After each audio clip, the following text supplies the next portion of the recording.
Hello दोस्तों, अगर आप हरियाणा के अंदर किसी भी प्रकार से कच्चे कर्मचारी हो या फिर आप एक जॉब सिक्योरिटी के लेटर का इंतजार कर रहे हो या फिर आपका जॉब सिक्योरिटी का तो लेटर आ चुका है लेकिन अभी तक आपको जॉब सिक्योरिटी के सारे बेनिफिट नहीं मिले हैं, तो फटाफट से चैनल को सब्सक्राइब कर लीजिए। जी हाँ दोस्तों, आपने थंबनेल में देख लिया कच्चे पक्के न्यू लेटर 2025। आज है 13 मार्च 2025।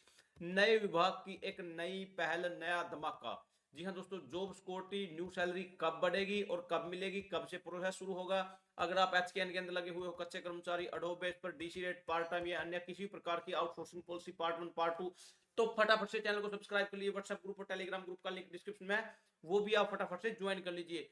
हरियाणा सरकार द्वारा एक नया लेटर जारी हो चुका है जो भी जॉब सिक्योरिटी के रिगार्डिंग, लेकिन आपको इन्फॉर्मेशन है 14 अगस्त 2024 को एक अध्यादेश जारी हुआ है जिसके अंदर 1,20,000 कच्चे कर्मचारियों को जॉब सिक्योरिटी देने का हरियाणा के मुख्यमंत्री ने एक वादा किया था, लेकिन उसके बाद उस एक्ट को पारित भी कर दिया। लेकिन कहीं ना कहीं सभी को इंतजार है कि अब वो लागू कब होगा, कब से हमें बढ़ी हुई सैलरी मिलेगी, कैसी मिलेगी, क्या प्रोसेस रहेगा। बिल्कुल फटाफट से मैं बिल्कुल लाइव प्रूफ जो भी दिखाऊंगा, मैं आपको लाइव प्रूफ दिखाने वाला हूं। यहां से शुरू कर लेते थोड़ा।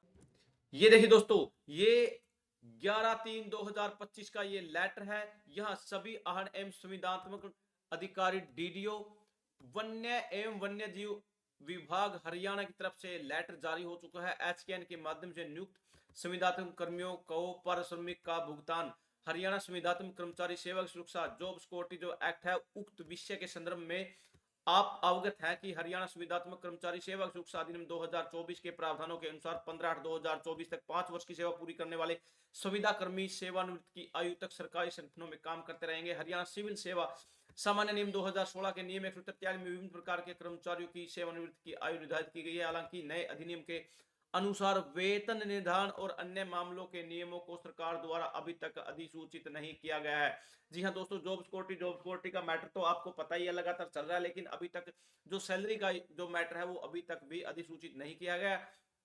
तदनुसार जब तक सरकार द्वारा उक्त अधिनियम के तहत ऐसे नियम अधिसूचित नहीं किए जाते, तब तक एचकेएन के माध्यम से नियोजित संविदात्मक कर्मचारियों को भुगतान के लिए निम्नलिखित अंतरिम प्रक्रिया का पालन किया जा सकता है। आपको इंफॉर्मेशन है अब आपकी सैलरी का जो क्या रहेगा इशू। तदनुसार जब तक सरकार द्वारा उक्त अधिनियम के तहत ऐसे नियम अधिसूचित नहीं किए जाते, क्योंकि दोस्तों जॉब सिक्योरिटी एक्ट तो बन चुका है लेकिन उसके अंदर अभी तक सैलरी का प्रावधान अभी तक नहीं अधिसूचित किया गया है, तब तक एचकेएन के माध्यम से नियोजित संविदात्मक कर्मचारियों को भुगतान के लिए निम्नलिखित अंतिम प्रक्रिया का पालन होगा। जो कौशल रोजगार निगम में लगे हुए हैं, जो यहाँ संविदात्मक कर्मचारी है, उनकी कैसे रहेगा प्रक्रिया। जो यहाँ 31/3/2025 तक की अवधि के लिए, जो अब 31/3/2025 तक की जो समय जो तारीख है, एचकेएन के माध्यम से नियुक्त सभी संविदात्मक कर्मचारियों का वेतन 31/3/2025 तक एचकेएन पोर्टल के माध्यम से सभी श्रेणी के कर्मचारियों को भुगतान किया जाएगा। जी हाँ दोस्तों, एचकेएन के पोर्टल के माध्यम से अब उनकी सैलरी दी जाएगी 31/3/2025 तक। लेकिन 1/4/2025 के बाद अवधि के लिए वेतन नियमानुसार वितरित किए जा सकते हैं। 5 वर्ष से कम सेवा वाले संविदात्मक कर्मचारियों के लिए एचकेएन के माध्यम से अनुबंध के नवीनीकरण का मामला पदों की उपलब्धता के अधीन 2025-26 के एफडी की सहमति प्राप्त करने के लिए मुख्यालय के माध्यम से सरकार को भेजा जा सकता है। लेकिन इशू रहेगा भाई 31/3/2025 तक तो आपको कौशल रोजगार निगम के पोर्टल के माध्यम से आपको सैलरी मिलती रहेगी, लेकिन 1 अप्रैल 2025 के बाद जो नया प्रोसेस रहेगा, जिन संविदात्मक कर्मियों को 15/8/2024 तक 5 वर्ष से अधिक का कार्यकाल पूरा कर लिया है, यहां पर मैं दिखाने वाला हूं, यहां पर उन्हें 1/4/2025 के से विभाग द्वारा सीधे संविदा सेवा के पारिश्रमिक दिया जा सकता है। जी हाँ दोस्तों, उसके बाद जिनका 5 साल का समय कार्यकाल पूरा हो चुका है, जॉब सिक्योरिटी एक्ट को जो कवर करते हैं, एलिजिबल पाए जाते हैं, उसके बाद डायरेक्ट डिपार्टमेंट के माध्यम से आपके अकाउंट में सैलरी भेजने का प्रोसेस किया जाता है।